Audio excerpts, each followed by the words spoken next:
Hello friends, എല്ലാവർക്കും നമസ്കാരം. Big boss Malayalam season 7 വാശിയേറിയ 3 ആഴ്ചത്തെ വോട്ടിംഗ് യുദ്ധമൊക്കെ അവസാനിച്ചിരിക്കുകയാണ്. 20 ദിവസങ്ങൾ പിന്നിട്ടപ്പോൾ ഓൾറെഡി 2 പേര് ബിഗ് ബോസ് ഹൗസിൻ്റെ പടിയിറങ്ങിയത് നമ്മൾ കണ്ടാണ്. 3 ആഴ്ച ആരൊക്കെ ബിഗ് ബോസ് ഹൗസിൻ്റെ പടിയിറങ്ങുമെന്ന് അറിയാൻ വേണ്ടിയുള്ള ആകാംക്ഷയിലാണ് ഓരോ ബിഗ് ബോസ് ആരാധകരും. ഒന്നിലധികം എവിക്ഷൻ ഉണ്ടാകുന്ന ഈ ഒരാഴ്ചത്തെ ആരൊക്കെ പുറത്താനുള്ള സാധ്യതയെന്ന് നമുക്ക് പരിശോധിക്കാം. ഇന്നലെ വോട്ടിംഗ് ക്ലോസ് ചെയ്തപ്പോഴുള്ള ഫൈനൽ വോട്ടിംഗ് റിസൾട്ട് അതിവേഗത്തിൽ ഒന്ന് പരിശോധിക്കാം. വീഡിയോ ആദ്യമായിട്ട് കാണുന്ന സുഹൃത്തുക്കളാണെങ്കിൽ വരും മണിക്കൂറിൽ ഏറ്റവും കൃത്യമായിട്ടുള്ള വോട്ടിംഗ് റിസൾട്ടുകൾക്ക് ബിഗ് ബോസ് അപ്ഡേറ്റ്സുകൾക്കൊക്കെ ആയിട്ട് ഇപ്പോൾ തന്നെ ചാനൽ സബ്സ്ക്രൈബ് ചെയ്ത് നോക്കുക. ഇപ്പോൾ ലഭ്യമായിരിക്കുന്ന അൺഒഫീഷ്യൽ വോട്ടിംഗ് റിസൾട്ടാണ്. അതുകൊണ്ട് തന്നെ ഇതിൽ നേരിയ മാറ്റങ്ങൾ സംഭവിക്കാം. എങ്കിപ്പോൾ ഈ ഒരു മണിക്കൂറിൽ മുമ്പിലും പിന്നിലും ആരൊക്കെയെന്ന് നോക്കിയാൽ ഒന്നാം സ്ഥാനത്ത് അനുമോൾ തന്നെയാണ്. 3,86,315 വോട്ടുമായിട്ട് അനുമോൾ ഈ ആഴ്ച സേഫായിട്ട് ഒന്നാഴ്ച തുടരുമ്പോൾ 2 ആഴ്ച സേഫ് ആയിരിക്കുന്ന മറ്റൊരു കണ്ടസ്റ്റന്റ് ഷാനവാസാണ്. ഷാനവാസ് നല്ല രീതിയിൽ വോട്ടൊക്കെ പിടിച്ച് അനുമോൾക്കൊപ്പം എത്താനുള്ള ശ്രമമൊക്കെ നടത്തിയിട്ടുണ്ടായിരുന്നു. 3,68,648 എന്ന് പറയുന്ന വോട്ടിംഗ് സംഖ്യ ഉയർത്തുമ്പോൾ 3-ാം സ്ഥാനത്ത് നമുക്ക് കാണാൻ സാധിക്കുക റെന ഫാത്തിമിനെ തന്നെയാണ്. റെനെ സേഫായി എന്ന് ഉറപ്പിച്ചു പറയാം. റെനയുടെ വോട്ടും 2 ലക്ഷം കടന്ന് 2,74,236 എന്ന് പറയുന്ന വോട്ടിംഗ് സംഖ്യ ഉയർത്തിപ്പോൾ 4-ാം പൊസിഷനിൽ സേഫായിട്ടുള്ള അപ്പാനി ശരത്തിനെ തന്നെ കാണാൻ സാധിക്കുന്നുണ്ട്. അപ്പാനിയുടെ വോട്ടൊക്കെ കുറേയധികം സ്വന്തമാക്കിയിട്ടുണ്ടായിരുന്നു.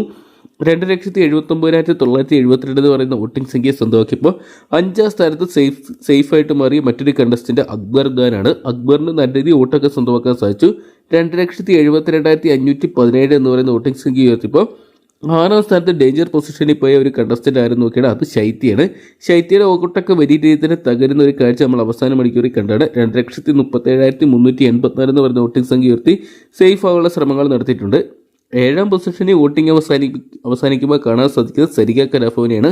സരിക കലാഫോൻ കഴിഞ്ഞ മണിക്കൂറുകൾ, അതായത് അവസാന മണിക്കൂറുകൾക്ക് മുമ്പ് നമ്മൾ രക്ഷപ്പെട്ടു എന്ന് കരുതിയെങ്കിലും വീണ്ടും ഡേഞ്ചർ സോണിലോട്ട് പോയിരിക്കണം. 2,36,853 എന്ന് പറയുന്ന ഒരു വോട്ടിംഗ് സംഖ്യ ഉയർത്തിയപ്പോൾ 8-ാം പൊസിഷനിൽ ഏറ്റവും ഡേഞ്ചർ സ്ഥാനത്ത് പുറത്തു പോകാൻ സാധ്യതകൾ ഏറെയുള്ളൊരു കണ്ടസ്റ്റന്റ് ഒനിയനാണ്. ഒനിയന് 2,22,672 എന്ന് പറയുന്ന ഒരു വോട്ടിംഗ് സംഖ്യ മാത്രം ഉയർത്താൻ സാധിച്ചിട്ടുള്ളൂ. ഏറ്റവും കൂടുതൽ നമുക്ക് കാണാൻ സാധിക്കുക സരിക കെവിനെയാണ്. സരികയ്ക്കാണ് ഏറ്റവും കുറവ് വോട്ട് ഈ ആഴ്ച സ്വന്തമാക്കിയിരിക്കുന്നതാണ് നമുക്ക് ലഭ്യമായിരിക്കുന്ന അൺഒഫീഷ്യൽ വോട്ടിംഗ് റിസൾട്ട് വഴി അറിയാൻ സാധിച്ചിരിക്കുന്നത്. 2,21,896 എന്ന് പറയുന്ന ഒരു വോട്ടിംഗ് സംഖ്യ മാത്രം സ്വന്തമാക്കി ഈ ആഴ്ച ബിഗ് ബോസ് ഹൗസിൻ്റെ പടിയിറങ്ങേണ്ടി വരുമെന്ന് കണ്ടു തന്നെ അറിയണം. നിലവിൽ 4 പേരും ഡേഞ്ചർ സോണിൽ തന്നെയാണ്. സരിക, അതോടൊപ്പം തന്നെ സരിക കലാഫോന്, ശൈത്യ, ഒനീര്, ഇവരിൽ ആര് വേണേലും ഒന്നിലധികം ആൾക്കാരോ ഇന്നും നാളെയായിട്ട് ബിഗ് ബോസ് ഹൗസിൻ്റെ പടിയിറങ്ങാൻ സാധ്യതകൾ ഏറെയാണ്. എന്തൊക്കെയാണ് നമുക്ക് കാത്തിരിക്കാൻ ലാലേട്ടൻ്റെ വീക്കെൻഡ് എവിക്ഷൻ എപ്പിസോഡിനായിട്ടൊക്കെ. അപ്പോൾ ഈ ഒരു 4 കണ്ടസ്റ്റന്റ് ആര് പുറത്തു പോകണമെന്നാണ് നിങ്ങൾ പ്രഷർ ആഗ്രഹിക്കുന്നതെന്ന് കമൻറ്റ് ബോക്സിൽ പോകുക. ഒരു മണിക്കുള്ള ഏറ്റവും കൃത്യമായിട്ടുള്ള ബിഗ് ബോസ് അപ്ഡേറ്റ്സുകൾക്കും വോട്ടിംഗ് റിസൾട്ടുകൾക്കൊക്കെ ഇപ്പോൾ തന്നെ ചാനൽ സബ്സ്ക്രൈബ് ചെയ്ത് നോക്കുക. നിങ്ങളുടെ ഇഷ്ട ബിഗ് ബോസ് മത്സരാർത്ഥി ആരാന്ന് കൂടി